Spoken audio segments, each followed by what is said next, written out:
ഇന്നത്തെ നമ്മുടെ റെസിപ്പി ചക്കക്കുരു മാങ്ങയുമാണ്.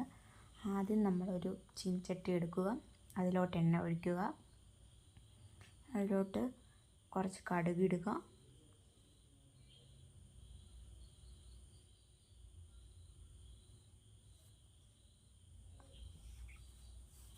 നല്ലപോലെ പൊട്ടണ വരെയും ഇത് ഇളക്കുക. അതിലോട്ട് നമ്മൾ അരിഞ്ഞു വെച്ചിരിക്കുന്ന ഉള്ളിയും വേപ്പിലയും ഇട്ട് കൊടുക്കുക. നല്ല ഗോൾഡൻ കളർ ആവുന്ന വരെ ഇത് ഇളക്കിക്കൊണ്ടിരിക്കുക.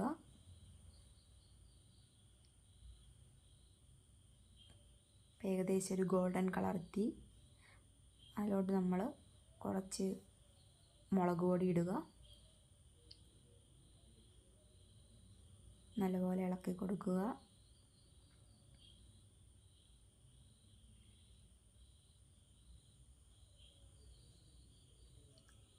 അത് നമ്മൾ വേറൊരു പാത്രത്തിലോട്ട് ഒഴിച്ചു കൊടുക്കുകയാണ്. നമുക്കത് ലാസ്റ്റ് ഇടാൻ വേണ്ടിയിട്ടാണ്.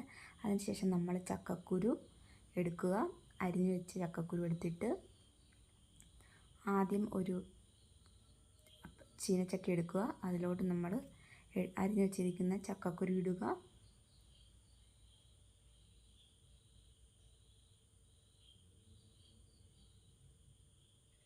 അതിനുശേഷം ചക്കക്കുരു മുങ്ങിക്കിടക്കുന്നവരെ കുറച്ച് വെള്ളം ഒഴിക്കുക.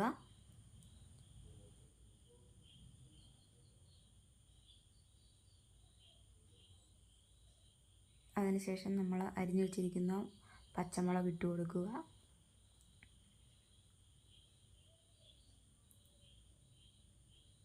അതിലോട്ട് കുറച്ച് മഞ്ഞൾപ്പൊടി ചേർത്ത് കൊടുക്കുക. എന്നിട്ട് തീ കൂട്ടി കൊടുക്കുക. എന്നിട്ട് നല്ലപോലെ മിക്സ് ചെയ്യുക. അതിനുശേഷം നമ്മൾ കുറച്ച് വേപ്പില അതിലോട്ടിട്ട് കൊടുക്കുക.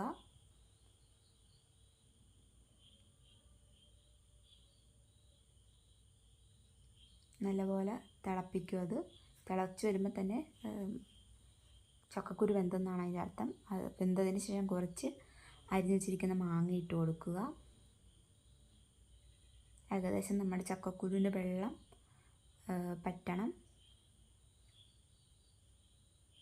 നല്ലപോലെ ഇളക്കി കൊടുക്കുക.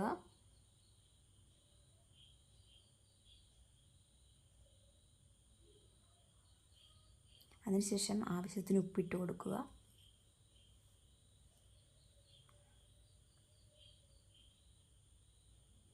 ഇപ്പം ഏകദേശം അതിൻ്റെ വെള്ളം പറ്റി തുടങ്ങിയിട്ടുണ്ട്.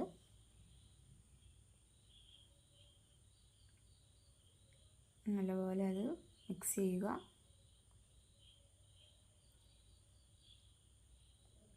അതിനുശേഷം നമ്മൾ മിക്സിയുടെ ജാർ എടുക്കുക. അതിലോട്ട് തേങ്ങാപ്പീര ഇടുക. അതിലോട്ട് ഇച്ചിരി വേപ്പില ഇടുക. മഞ്ഞൾപ്പൊടി ചേർക്കുക.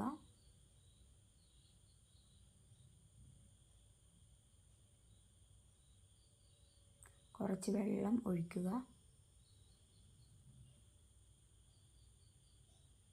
അതിനുശേഷം നമ്മൾ മിക്സിയിലിട്ട് അരച്ചെടുക്കുകയാണ്.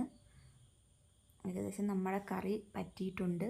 അതിലോട്ട് നമ്മൾ ഈ അരപ്പ് ഒഴിച്ചു കൊടുക്കുക.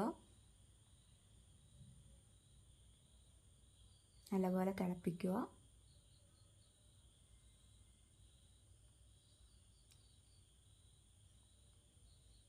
നല്ലപോലെ ഇളക്കി കൊടുക്കുക. ഇപ്പം ഏകദേശം ആ കറി ആയിട്ടുണ്ട്. അതിലോട്ട് നമ്മൾ നേരത്തെ എടുത്ത് വെച്ചിരിക്കുന്ന ഉള്ളിയും വേപ്പിലയും കടുകും വറുത്തതും കൂടി ചേർത്ത് കൊടുക്കുക. അപ്പം നമ്മുടെ കറി റെഡി ആയിട്ടുണ്ട്. അപ്പം എല്ലാവരും ട്രൈ ചെയ്യണം. വീഡിയോ ഇഷ്ടമായി ലൈക്ക് ചെയ്യാൻ മറക്കരുത്.